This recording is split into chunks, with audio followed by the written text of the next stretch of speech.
Number two, ADHD is due to bad parenting. Or if you want, let's add in the absence of fathers from the family, bad schools, or any other purely social mechanism that you wish to inject here.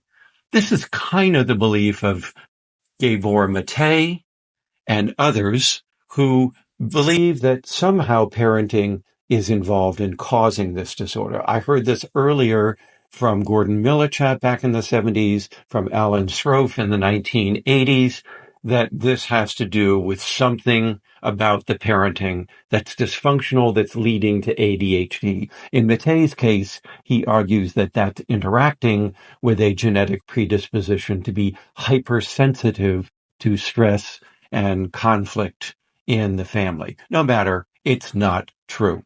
We have lots of evidence to disprove this, even though back in the 1960s and 70s, this was commonly believed by professionals.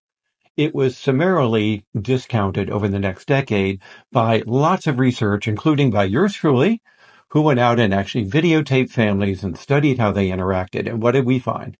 We found that, yes, parents of ADHD children act differently than other parents. They give more commands. They give more directives. They provide more structure. They're more irritable. They're less responsive to their children and less rewarding of them. And all of that could have been used as evidence that, see, you're right, bad parents. But we went further and showed that by putting the children on and off medication and a placebo, we were able to make the parents normal. So you see, the parents' behavior was more of a reaction to a dysregulated child.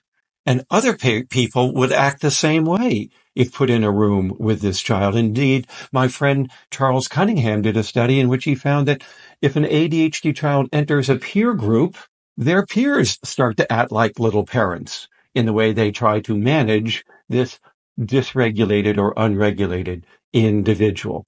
In addition to that, there were lots of studies involving twins in which we can compute the extent to which the behavior or the trait is due to heritability and genetics, to within family influence called shared environment, or to unique events, usually outside the family or that only happen to one child, and that's called unique environment.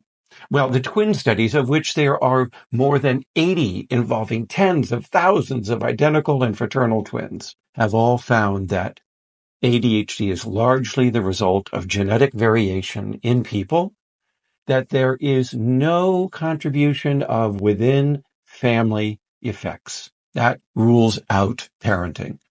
There is a small contribution, perhaps about 20% of variation, is due to unique events that happen to the individual. But this could be pregnancy complications, lead poisoning, head trauma after birth, all those non-genetic biological hazards that we know can contribute to risk for ADHD would fall under that category.